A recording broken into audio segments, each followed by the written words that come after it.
Que nous révèle le trailer de l'épisode 2 de Night of the Seven Kingdoms saison 1, c'est le fameux trailer Weeks Ahead qui révèle énormément de choses sur ce qui va se passer dans la saison, pas seulement l'épisode 2, on fait le point aujourd'hui avec une longue vidéo théorie, c'est parti avec évidemment à la fin une partie spoiler puisque le trailer dévoile beaucoup de choses, je vais vous parler de tout ce qui est safe pour les non-lecteurs, et après je vous préviendrai pour que vous puissiez partir et que vous soyez pas spoilés de certaines grosses révélations de la suite de la saison. Allez, c'est parti pour les théories sur le trailer Weeks Ahead de la saison 1 de Night of the Seven Kingdoms, qui commence du coup avec un flashback, confirmation qu'on va avoir d'autres flashbacks dans la saison de Night of the Seven Kingdoms. Ici on a Dunk qui a l'air d'être derrière une grille, est-ce que c'est des barreaux, est-ce qu'il est en prison?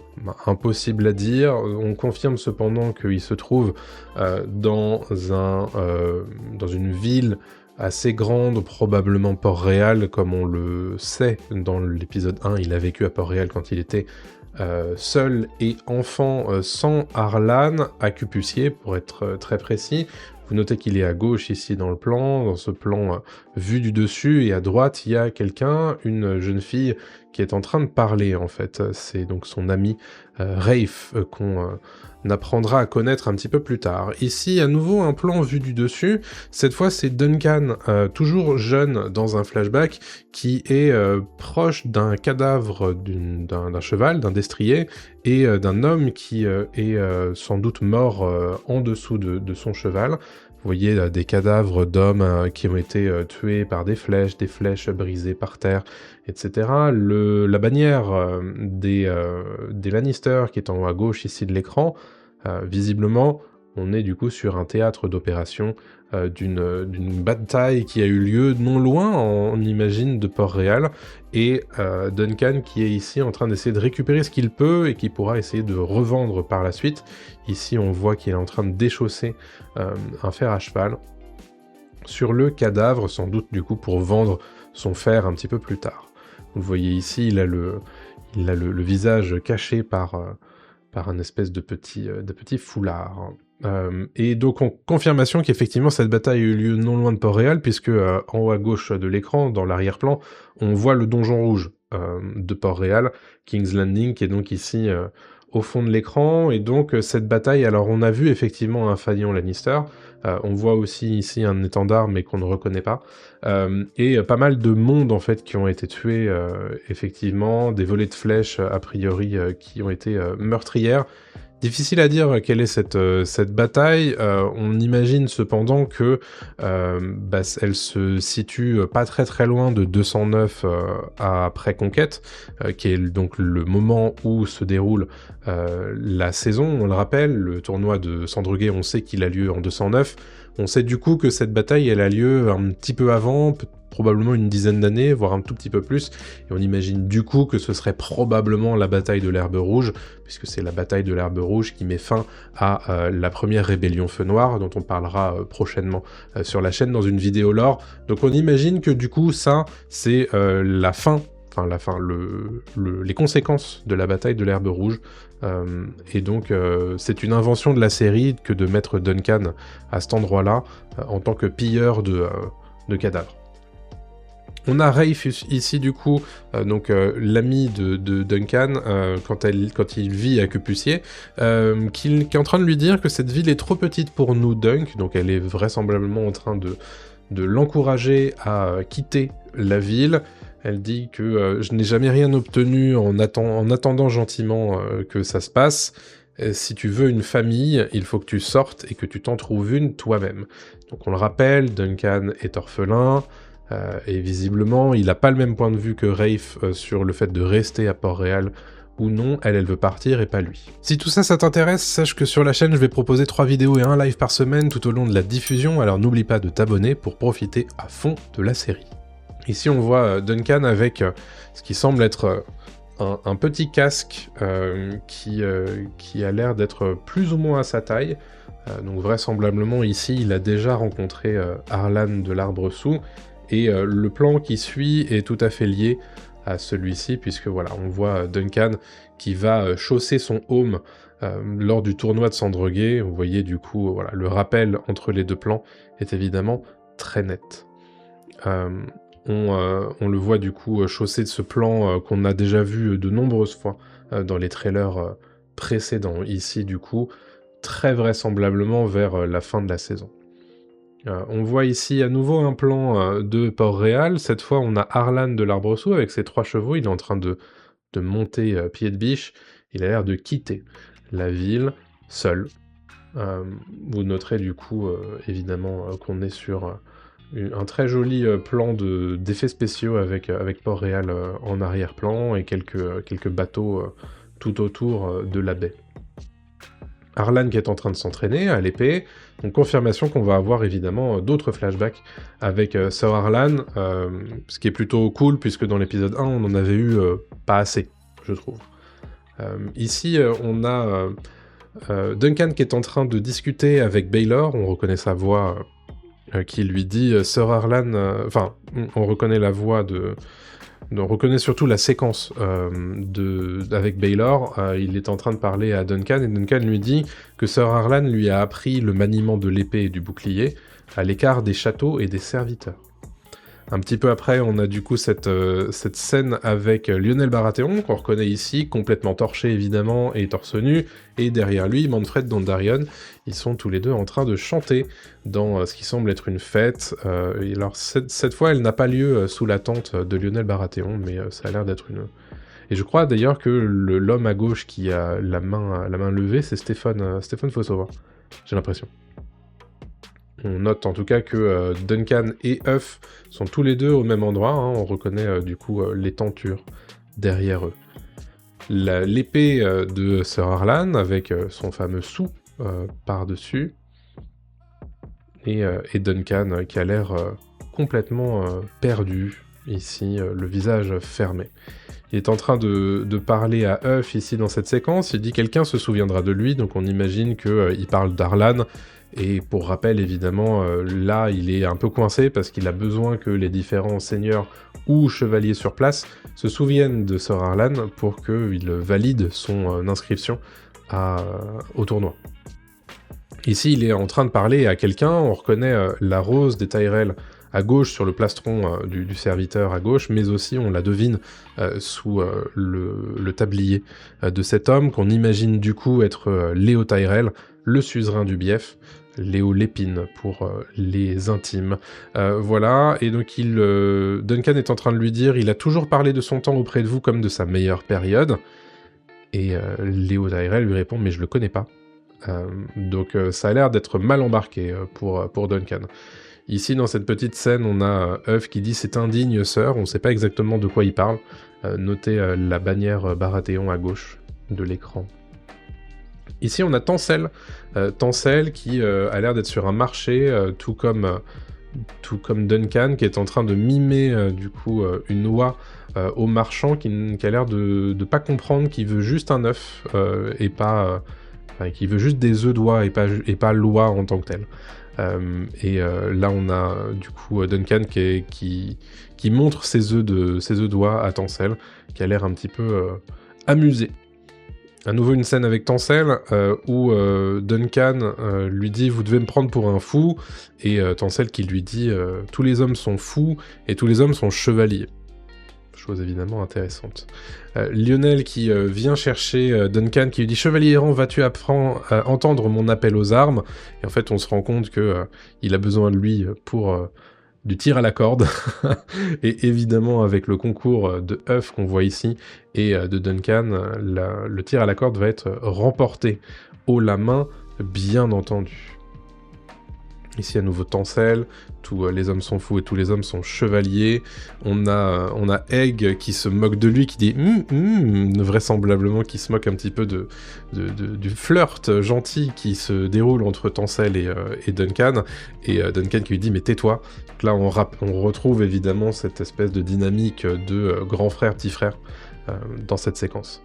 Ici, un petit plan assez joli avec ce qu'on imagine être Tonnerre et Huff qui sont seuls du coup sur la route. Huff qui propose à Duncan, après le tournoi je pourrais rester votre écuyer, puisqu'à l'heure actuelle, Huff n'est son écuyer que pour le tournoi de Sandregué, comme lui a dit Duncan dans l'épisode 1, mais bon, c'est pas certain qu'il reste écuyer par la suite. Ici, on le voit un petit peu s'amuser et s'entraîner avec l'épée de Duncan. On le voit surtout s'entraîner à essayer de la porter vers le haut, et là, du coup, on s'imagine qu'il est en train de s'entraîner à donner l'épée à Duncan lors des joutes, puisque Dunk est très très grand et aussi sera sur un cheval à ce moment-là, et du coup Huff est tout petit, et donc voilà pourquoi j'imagine qu'il donne cette épée aussi haut et qu'il monte cette épée aussi haut par rapport à lui. On le voit aussi essayer de se faire obéir du destrier Tempête, et ça a l'air d'être plutôt mal embarqué, malheureusement. Duncan qui lui dit « Si je perds ma première joute, je serai plus vraiment chevalier ». Et là, du coup, Huff lui répond « Eh mais si vous gagnez ?» Et là, du coup, on cut vers Duncan à l'intérieur de son home, vraisemblablement, du coup, sur sa joute, et on le voit à côté de Humphrey Harding. On reconnaît, du coup, les losanges orange sur son bouclier. Le bouclier à gauche, du coup, c'est celui de Duncan, qu'on verra un petit peu plus tard.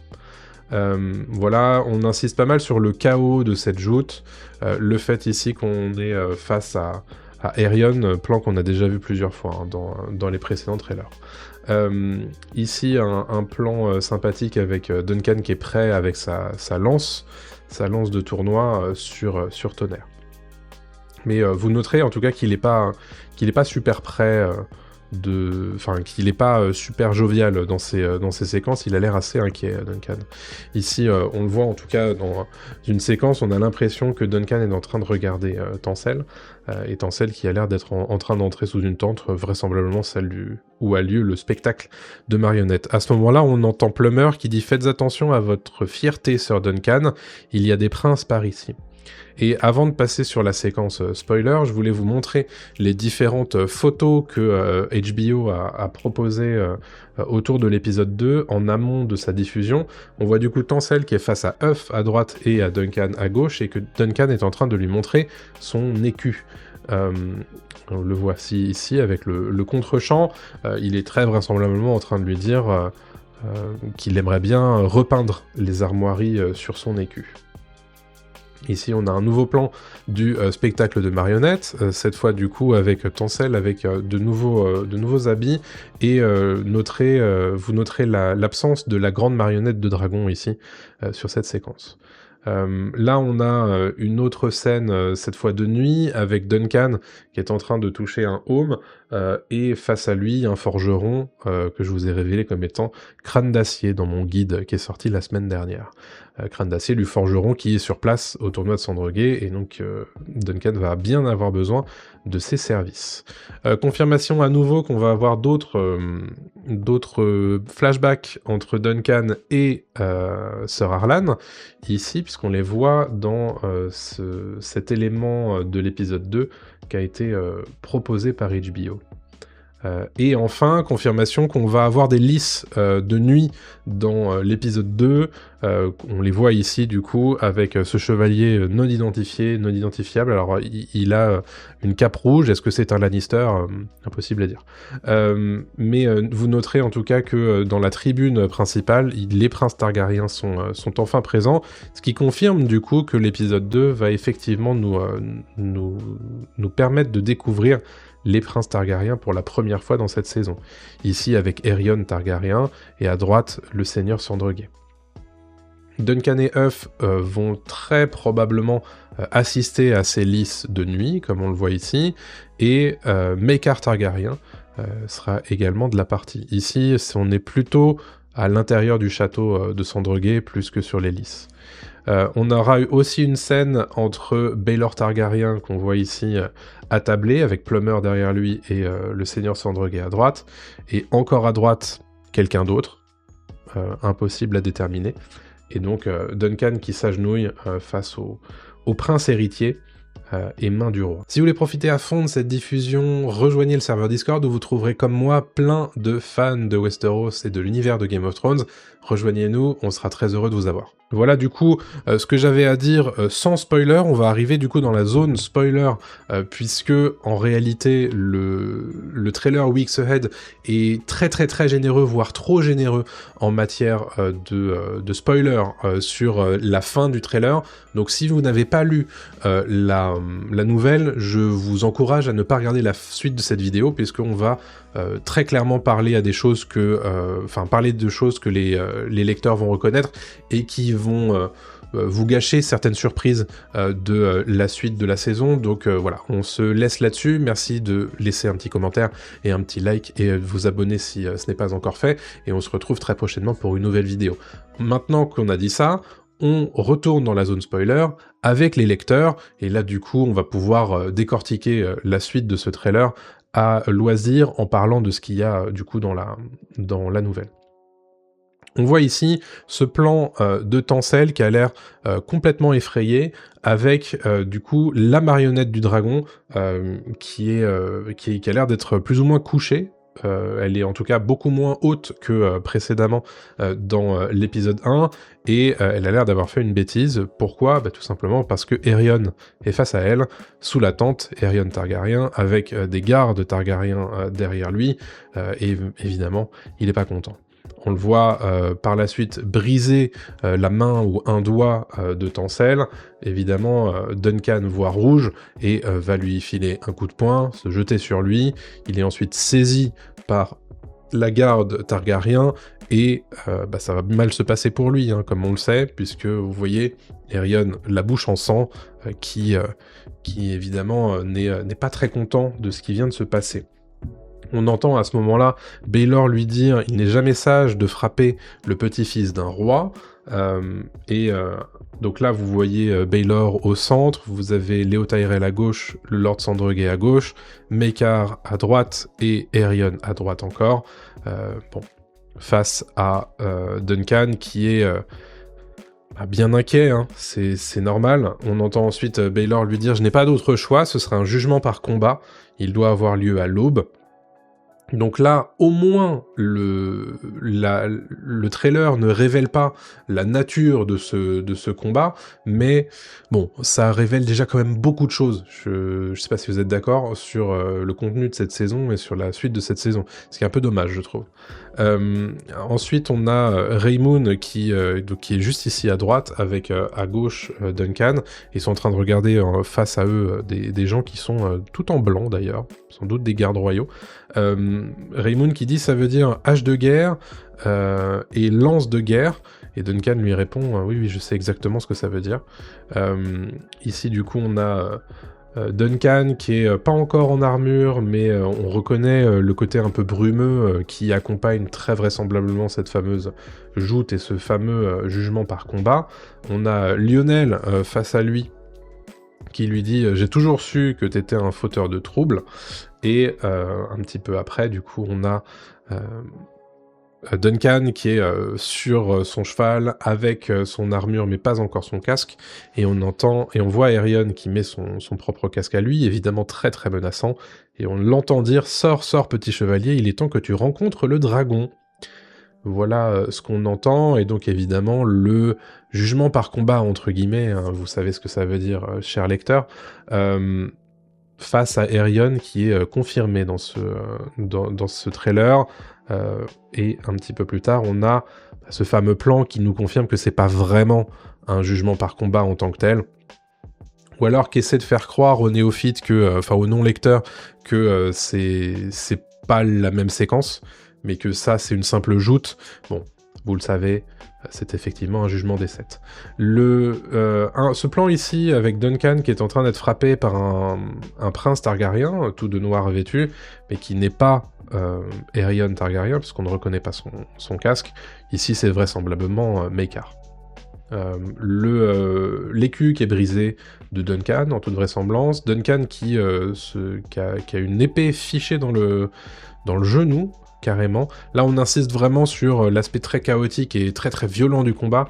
Ici, Aerion qui le frappe avec une Morgenstern ou une étoile du matin, je sais pas comment ça s'appelle en français, et donc du coup il prend le coup en plein casque, et ce plan du coup Duncan est complètement à terre et donne l'impression qu'il va perdre le combat. On entend ensuite Huff qui lui dit relevez-vous Sir Duncan, relevez-vous. Effectivement, il se relève dans le montage, avec Aerion qui a l'air complètement épuisé et complètement fermé. Et on confirme pourquoi cette fois dans ce trailer, puisque Duncan se relève et il a l'air sacrément amoché, ce cher Duncan. Et voilà du coup qui conclut nos théories sur ce trailer de l'épisode 2, et donc surtout de la saison 1 de Night of the Seven Kingdoms. Vous le voyez, énormément de choses et beaucoup de spoilers sur la fin de ce trailer. C'est pourquoi j'ai voulu vraiment scinder en deux cette vidéo, pour éviter que les non-lecteurs soient spoilés de trop de choses dans cette saison. C'est dommage, il y a quand même beaucoup de choses sympas et des révélations qui sont cool à avoir dans cette saison 1 et dans la nouvelle. Et quand on ne l'a pas lu, autant faire en sorte que toutes ces révélations n'aient pas lieu en temps inapproprié. Donc évidemment, chers lecteurs, je vous fais confiance pour ne pas spoiler dans les commentaires, ou alors de l'annoncer très clairement avec un gros spoiler juste avant votre commentaire, pour éviter de gâcher certaines surprises à nos amis non lecteurs. Voilà pour la fin de cette vidéo, on se retrouve très prochainement pour une nouvelle vidéo, j'ai beaucoup de choses à vous dire en ce moment, donc n'oubliez pas le like, le commentaire et puis l'abonnement avec la petite cloche pour ne rien rater. Et puis je vous laisse là tout de suite avec une autre vidéo pour aller plus loin et pour rester dans le thème de Night of the Seven Kingdoms. A très bientôt tout le monde, salut à tous.